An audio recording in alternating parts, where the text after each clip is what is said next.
States are taking the initiative away. Hi, I'm Philip Blumel. Welcome to No Uncertain Terms, the official podcast of the Term Limits Movement for the week of October 26, 2020. Your sanctuary from partisan politics.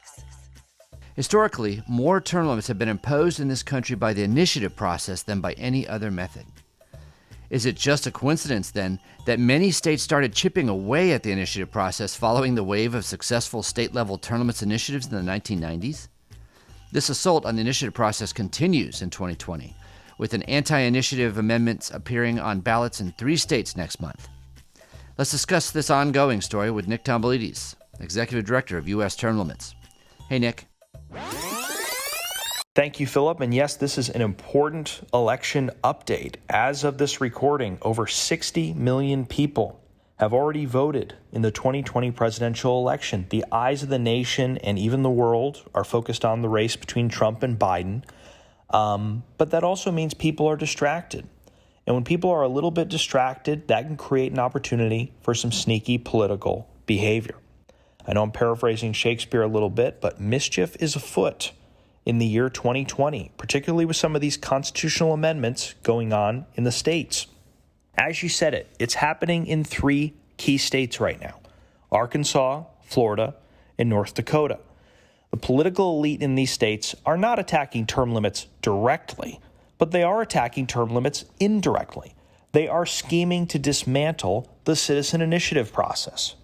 The citizen initiative process is what allows people to put issues on the ballot directly with petitions. For that reason, it has always been the lifeblood of term limits. For example, when state politicians in Florida got drunk on power in the early 1990s, there was no chance they would ever term limit themselves. So it was the people of Florida who stood up and demanded term limits. We collected hundreds of thousands of signatures to put it on the ballot and get it done. That is the citizen initiative in a nutshell. It is a pathway, it is a safety valve to make things happen when our leaders fail in their duty. But in Arkansas, Florida, and North Dakota, constitutional amendments are on the ballot this year, pushed by either legislators, lobbyists, or both, which would basically take the citizen initiative away. In Florida, the problem is Amendment 4. It would require constitutional amendments to pass twice to become part of the Florida Constitution. It's the latest in a long line of maneuvers that are designed to transfer power away from the people of Florida and into the hands of politicians in a faraway capital in Tallahassee. The citizen process in Florida is already weakened, and it is wobbly. But if Amendment 4 passes, that will be the knockout punch that finishes off the initiative once and for all. Because no group of ordinary citizens has tens of millions of dollars available to get something on the ballot and then fund back-to-back winning campaigns.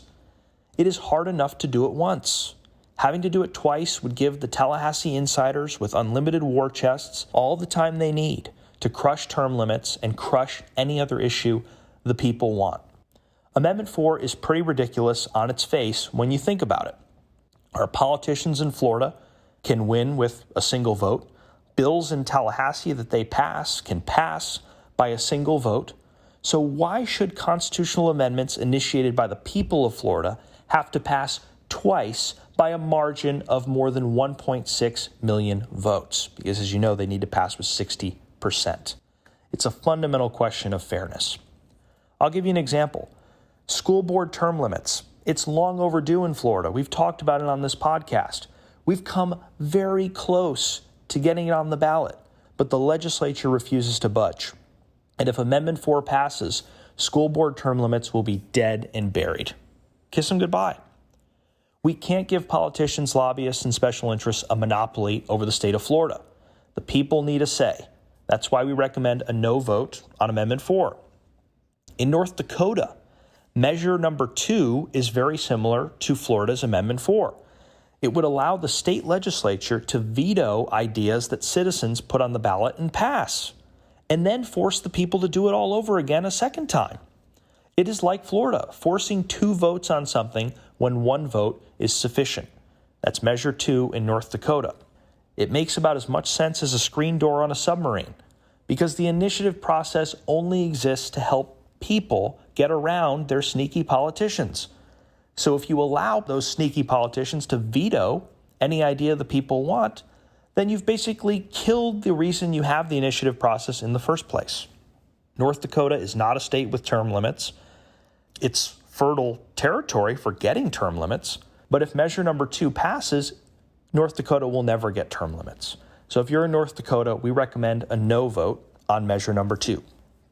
And that brings us, last but certainly not least, to Arkansas, home of a legislature that is so corrupt, they make Richard Nixon look like Mother Teresa. The people of Arkansas are incredible, and they deserve much better leaders than what they've gotten stuck with. Remember, in 2014, the Arkansas legislature duped the voting public into nearly tripling term limits from 6 years in 1 seat to 16 years. That's the longest term limit I've ever heard of. The ringleader of that effort is in the orange jumpsuit caucus now. He went to prison for bribery. But now in 2020, the new legislature has cooked up a new scam. They've got issues 2 and 3 on the ballot. Issue 2 would let state legislators who term out after 16 years come back and serve for another 12. So that's a joke, and the people behind it should be ashamed of themselves. That's issue 2. And then issue 3 in Arkansas is the attack on their citizen initiative.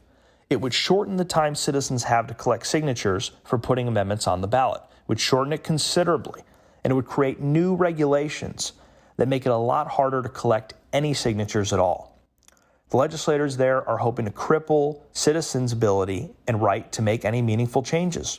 But in the back of their minds, they really want to make sure, the ulterior motive, in my opinion, Phil, is to make sure citizens can never repair the term limits they lost in 2014. They want to see to it that a restoration of term limits never makes it to the ballot. And so issue 2 and 3 in Arkansas are a true Trojan horse. Vote no on issue 2 and issue 3 in Arkansas. And again, in these states, we feel we have a duty to keep you informed. Term limits may not be at stake directly in Florida, North Dakota, and Arkansas, but they are at stake indirectly. Because if these slime balls get rid of the initiative, that will cause irreparable harm to the term limits movement. We've got to stop these lousy amendments.